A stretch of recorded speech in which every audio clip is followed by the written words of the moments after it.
sööma. Eesti toidumess.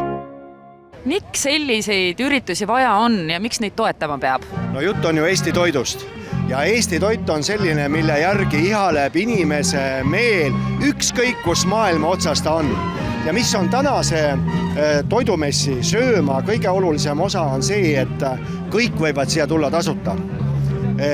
Ükskõik tuled sõbraga, tuled sugulasega, tuleb naabriga või ükskõik kellega ja alati see ju nii ei ole. Et täna on näha, et kui me võtame siin, kui palju inimesi juba käib, oodatakse 2 päeva jooksul kuskil 100 000 inimest, ma arvan, see räägib iseenda eest. Ja loomulikult on see, et mitte ainult sissepääs ei ole tasuta, vaid sa võid ka siin smekkida tasuta.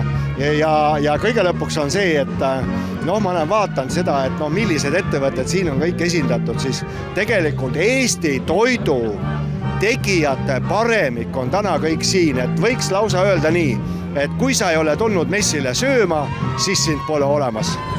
Ei saa inimesed öelda, et pole pakutud, pole lihtsalt vastu võetud ja ärgem unustagem ka meelelahutust, ka Tallinna linn on pannud välja väga toreda kontserti siin rahvale.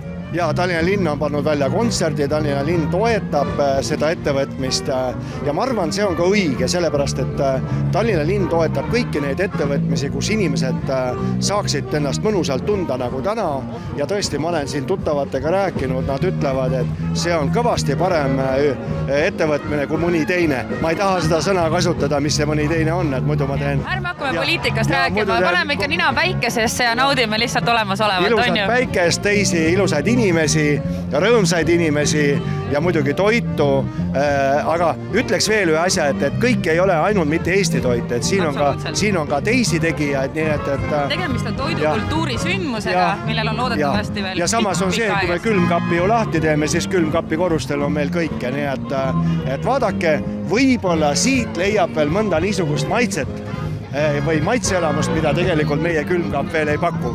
Väga tore, aitäh teile!